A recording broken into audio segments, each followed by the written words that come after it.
and you have a partner who you travel through set with.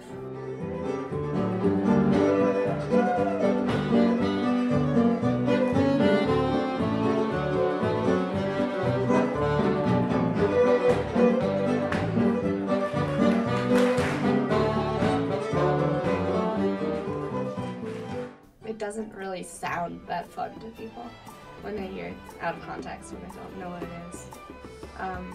Especially since there's kind of a history, I guess, of square dances and dances like that being used in gym classes. You know, like awkward preteens having to hold hands and dance with each other, and it's just an awful experience. I know that my sister-in-law went through that, and so whenever I mention contra dancing, she's just like, "Oh, contra dancing, let me tell you about that." It's really fun. Everybody should try it. Every time I went to a square dance, I was the youngest person by probably 20 years. I get to this contra dance, and the room's half full of high school and college kids. And it was, wow, this is neat. This is fun. I'm not the kid here. You want to try to get people to come to a contra dance, don't tell them it's like square dancing or folk dancing, because they'll run the other way.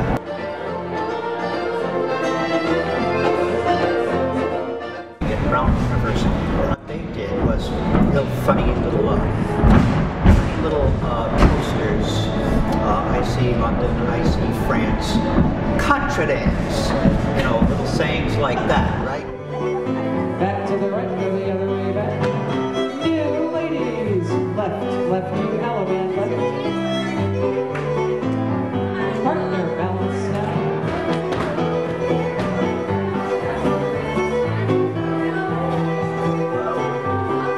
Circle. Neighbors smile. Each partner go forward and back.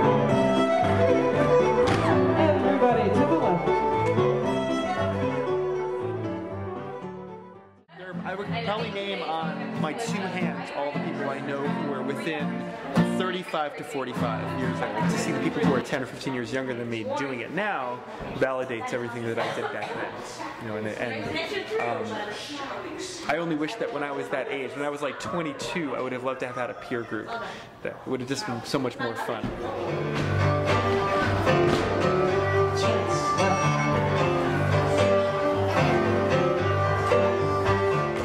My daughter didn't think it was cool at all until one night, for some strange reason, 4 college boys showed up. And on the way home, my daughter said to me for the first time in her life, "Can we come again next week? Well, I used to have to drag them here." I couldn't believe she said that. I think I know how it got started here and also in the Boston area to have more and more younger people, high school and college kids, do it. And I shouldn't say blame, give the credit to a mother who lived in somewhere up near Norwich, Vermont. She brought those 4 kids down here, and I guess they had already been dancing up at the dances in Norwich, Vermont, and they took right to it. And once in a while, some teenage kid or 2 or 3 look in the door and not see anybody their age, and just not even come in. You know, that was enough for them.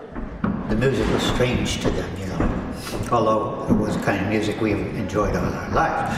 So anyway, those 4 homeschooled kids, and so they'd come back the next time and they'd bring another homeschooled kid, and another one, and then 2 more next time, until finally they reached what I like to call the critical mass, so that when other kids came and they looked at the door, they would see kids their own age having fun and laughing and smiling. And yes, there were a lot of adults there, but there were some kids their own age, not just 1 or 2, but maybe 8, 10, 12, and gradually it just built and built and built.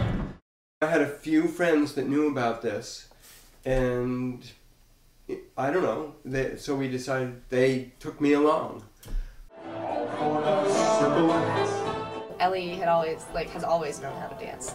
And so, you know, she didn't really think it was cool for a while. And then she sort of introduced me and our other best friend to it a year and a half ago, maybe almost 2 years. And then it was really fun because she had me and our other best friend.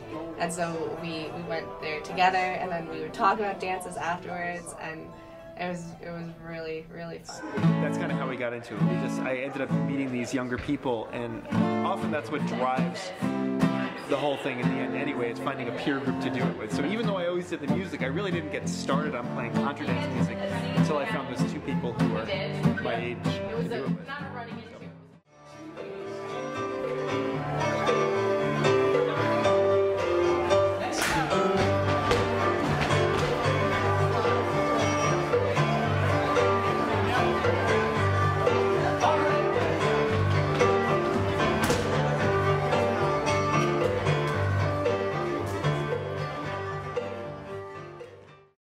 Greenfield had a bad reputation. We were notorious for not being welcoming to new dancers.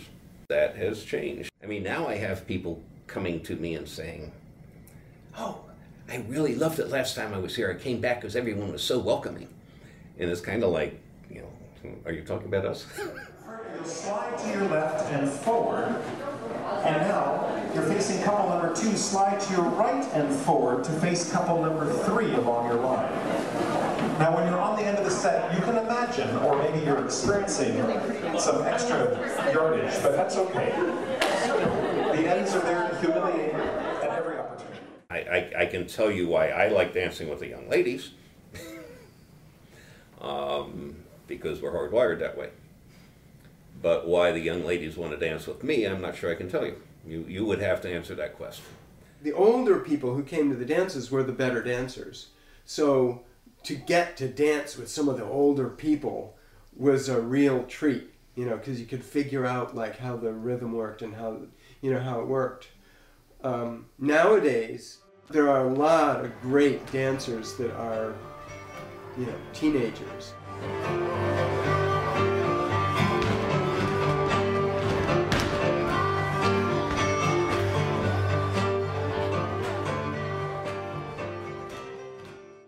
The music was really what it was all about for me. Like I was always a musician first, and as my grandfather was a classical violinist and my mother was a pianist, it's like music was music, and it didn't matter what it was.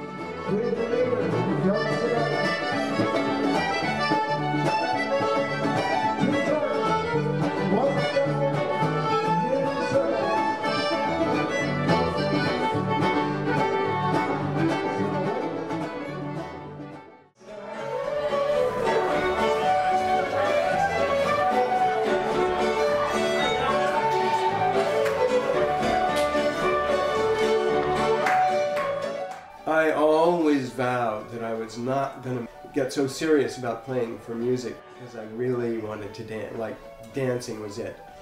And I didn't want the music to get in the way of the dance. And that has changed. Now, I still love to dance, but the music is more my love. And there's this symbiotic relationship between the dance and the music. So, it's not that we're not involved at all, and we so enjoy being part of the whole dance scene.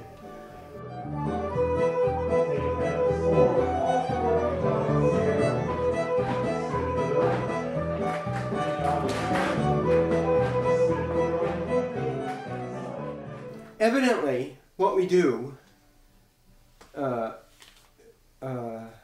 makes people happy.